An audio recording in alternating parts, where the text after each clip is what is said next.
Breaking: Trump's life in danger as Kim Jong-un's plot to set him up at meeting comes out. A North Korea defector is now sounding the alarm about the proposed talks between Kim Jong-un and President Donald Trump.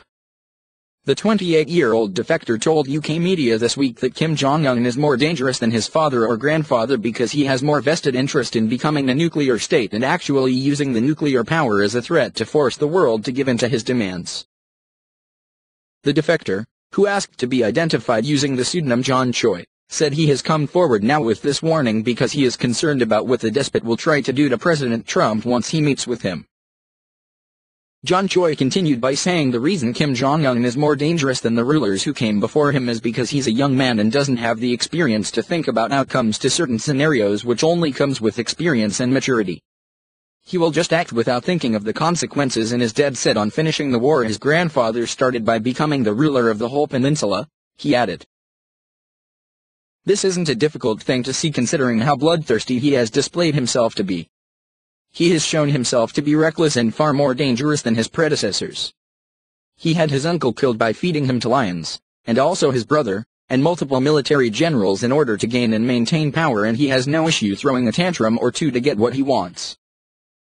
Choi made certain to also mention that each nuclear weapon North Korea possesses cost $800 million. $800 million would feed all North Korean citizens for 2 years, but instead, they starve and suffer under severe civil rights abuses so Kim Jong-un can finish what his grandfather started.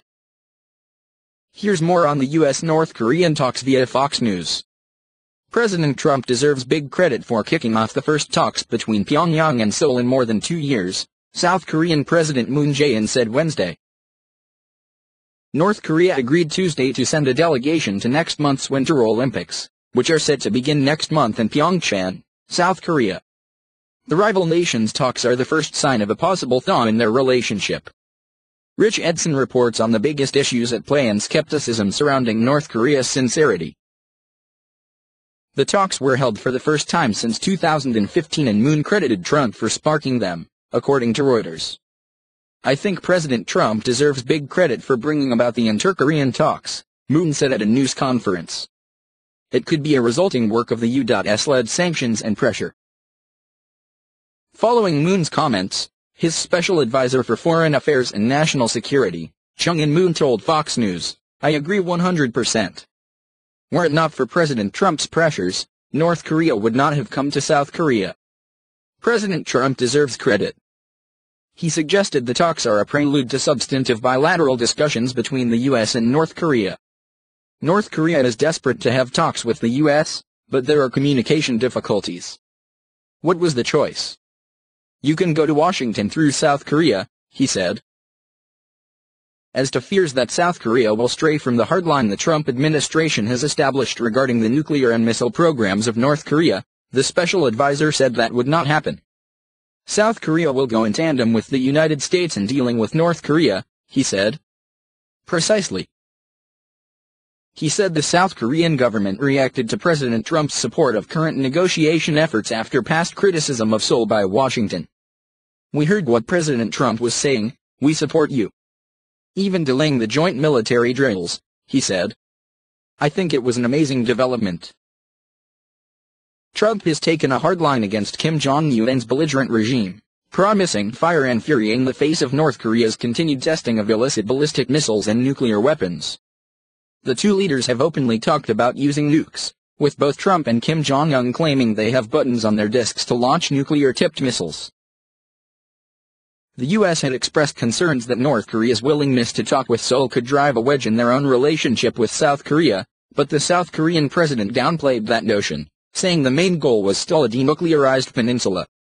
The denuclearization of the Korean peninsula the two Koreas agreed upon jointly in the past is our basic stance that will never be given up, Moon said. North Korea said it would still not discuss its nuclear weapons program with South Korea because its arsenal was only aimed at the U.S. North Korea's weapons are only aimed at the United States, not our brethren, China, or Russia, said Ri Sun-gwon, the head of North Korea's 5-member delegation at the talks with South Korea. Ri added discussing North Korea's nuclear program will only damage ties with South Korea. A hot tip from South Korea to Trump could signal another foreign policy win for the administration that started the year with a tone of momentum after defeating the Islamic State in Iraq and Syria. The Trump administration authorized a more intensive air strategy, which left the so-called caliphate decimated. The terror group lost 98% of its territory it once held, U.S. military officials said in December. U.S. officials said fewer than 1,000 ISIS fighters remain in Iraq and Syria, down from a peak of nearly 45,000 2 years ago.